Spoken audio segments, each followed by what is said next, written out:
My son said, "The bank account is in both our names. She'll never know." I called the bank that afternoon, removed his name and transferred $840,000 to a new account. When he went to withdraw money, I was standing in my kitchen arranging flowers in a vase when I heard my son say the words that would shatter everything I thought I knew about him. "The bank account is in both our names. She'll never know."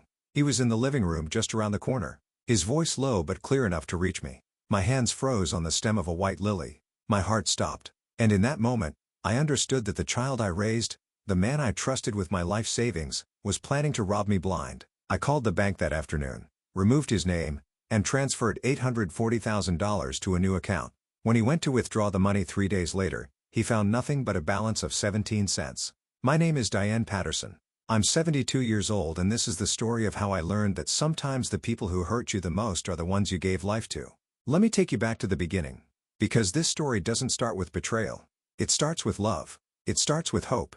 It starts with all the things we tell ourselves when we're making decisions we think will protect the people we care about. I was married to Thomas Patterson for 43 years. We met at a county fair in Ohio in 1968. He was manning a booth for his father's hardware store, and I was there with my girlfriends, eating cotton candy and pretending we were too sophisticated for the whole thing. Thomas had kind eyes and steady hands, and when he asked me to dinner, I said yes without hesitation. We built a good life together.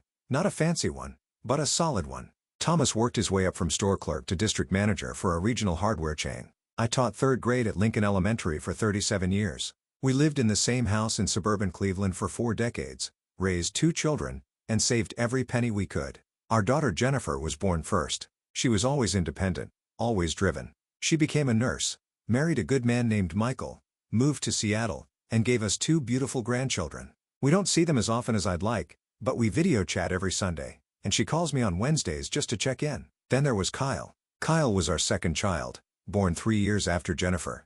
He was a difficult baby, colicky, fussy, never slept through the night, but when he smiled, the whole world lit up. Thomas used to say that Kyle could charm the birds from the trees, and he was right. Our son had charisma, a natural way with people that made everyone want to be around him.